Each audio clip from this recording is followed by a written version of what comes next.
Al Puckett here, and we're continuing on with the reassembly of the MyX Fitness Bike. I've taken off this plastic. This one is just Allen bolts on the side. This one is a little bit more tricky. There's one Allen bolt here, and then it slides up, and you can take off this front part. There's really nothing hidden behind this one for sure. This one I don't think you need to take off unless you're working on like the brake assembly. When you buy the MyX Fitness Bike, it comes with an extra brake in there. And that's like the number one question people ask is like, what's this extra piece? Like, I don't know where this goes. It's basically an extra brake that you can use on this. So, you know, it doubles kind of the lifespan of the braking system. Whenever I use one of these fitness bikes, I'm always changing the saddle. So this is the saddle that it comes with, kind of a blue saddle, but not super comfortable. But it comes with that and some tools to assemble this all together. Now, in order to try to ship this, we removed the handlebars, and this was a little trickier, let's say, because there's cabling going down to this. One of the things I do like about the MyX Fitness Bike is that there's like no external cables hanging around.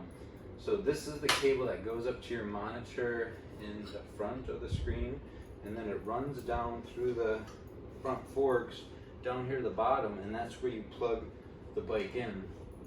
You should be able to see over here on the Peloton, although that's not super hard to route, they just have this cable kind of running to the outside, covered in a conduit type thing, which is fine, just like aesthetically, for the price that you're paying for these bikes, you think they could have hid that cable a little bit better. When you turn the monitor and stuff, that cable could get crossed up. So I do like the way they did it on here, but it makes it a little bit harder to take apart and put back together. So yeah, one of kind of our tricks here for any time I do wiring is when you take out a wire, just pull a string with it, and that string will show you exactly where the wire goes. So again, I was considering shipping this to Europe, so I made a good string here, tied it off in knots on both sides, so that had this shipped overseas, it would be easy to route this back in. Now let's see if I was being true to myself. Okay, so how is this going to go? I think we want that pointed forward, and we do because you want the monitor to come out and plug in. So what we need to do is take this cable now, kind of do a loose little connection, just tie that off so that we can pull the cable back through the forks and down to the power supply.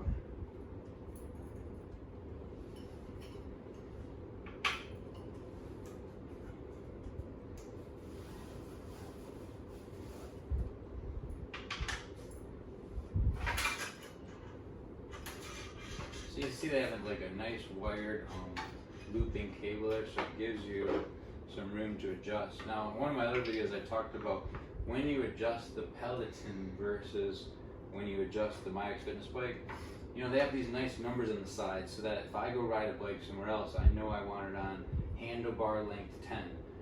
The difference between the MyX Fitness and the Peloton, from my experience, is that the MyX Fitness Bike has all these holes drilled. So when I say a 10, this pin is going to lock in exactly to slot 10. When I say a 10 over there, like on the handlebars, like you're kind of judging where a 10 is. Now, it's only going to go up a quarter inch or so, but it's just, it feels nice mentally to me to know that I'm getting the same, exact same setup every time I do it.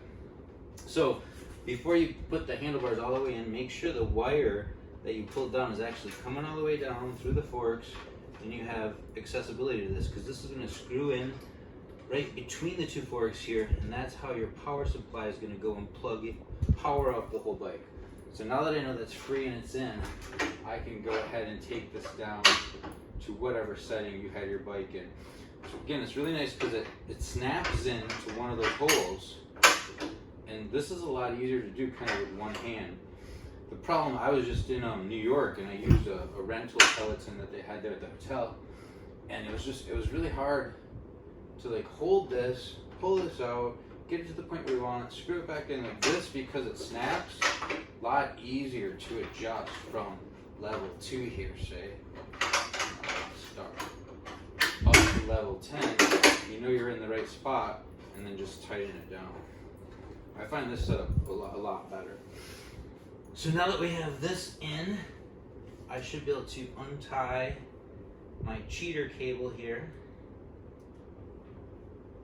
And today is September 22nd, so BeachBody has just launched their version of the MyX Fitness Bike. There's a really good launch day sale going on. You can save about $300 plus free shipping delivery. And today is the first day they have live workouts. So now that I'm back in the country and the workouts are live, it's important to me to get the bike running again so I can go do a couple of the first live workouts that the company has. So this cable is a little bit delicate here. You've got, it looks kind of like a coax cable and a washer and a nut.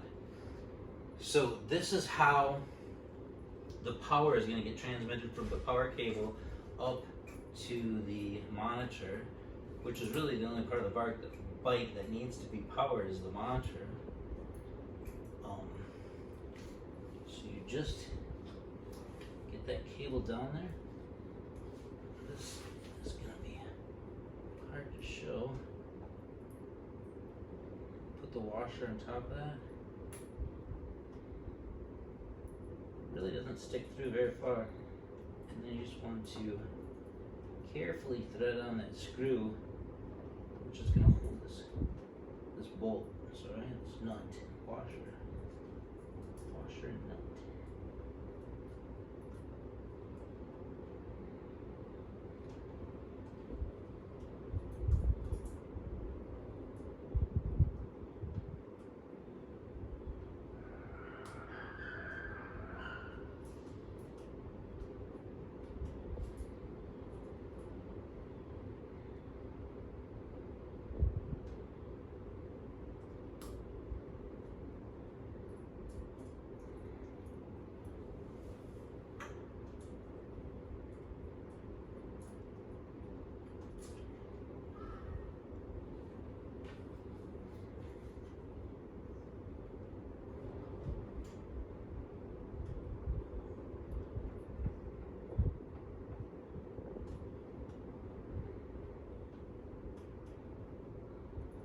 Okay, so that's not easy to get threaded. I'm just being very careful so I don't cross thread it. Once you get that in though, then you can just hold down the wire and use a wrench to tighten it here. This wrench is labeled 10 and 13.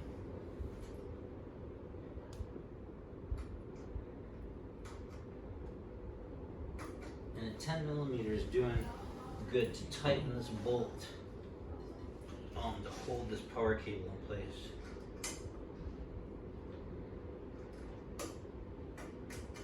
And this isn't something you need a lot of power to do. I just want to make sure it's tight so that will not come off. And then you just have this rubber stopper that's going to go on over this. Provides a nice connection so that when you plug your bike in, the rubber stopper will hold the connector from the power cord into that power adapter, and then you're powering out the monitor again, which is the only part that needs power. So now the same thing in the front as the back. We just want to put on the front forks. So make sure that we have the adjusting knobs loosened. We want our wheels on the front. Obviously, the wheels need to be pointing up. If we flipped it the other way, then we'd have the spacers on the top, and that's not going to work. So pretty easy. But again, remember, this is like 45 pounds now. So this is going to take a little weight, a little balancing. And be really careful with this cable, because we just put this cable in here. So make sure when we put this in, the bolts aren't going to pinch that cable down. We want to not hurt that cable that we just put in. And this might take a little work. I recommend 2 people for this part. But once you get it off the ground, it's fairly stable. So this is the same bolt as the back. Again, I'm just using a 5/8 socket here. And again, these bolts don't show any signs of Loctite, so I think they're safe there.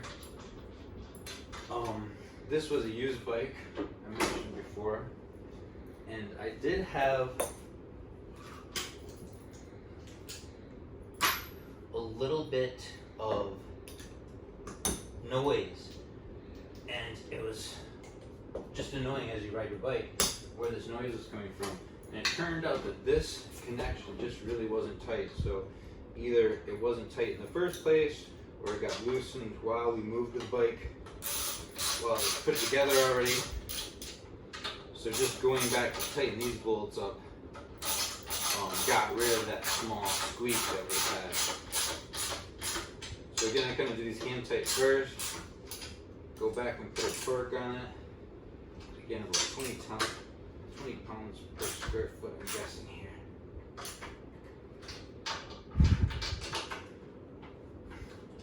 Now that should be good. Cable looks like it's still got room to go.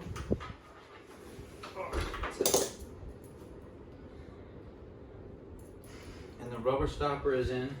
We're basically going to wait till we assemble the monitor back on, plug it in to make sure everything is powered good there. But now you should be able to potentially move your bike into position, pick it up from the front, get it on the wheels. It's easy to put back in position. Each of the bikes comes with a mat. If you buy the MX2 Extreme Plus kit, it comes with 2 mats and an extra kettlebell and dumbbells. So you may or may not have 1 or 2 of those mats, but each bike always comes with a mat. So this is a good time to go ahead and put it back into place. We'll cut it off there, and then we'll go ahead and put back the seat, handlebars, and the monitor.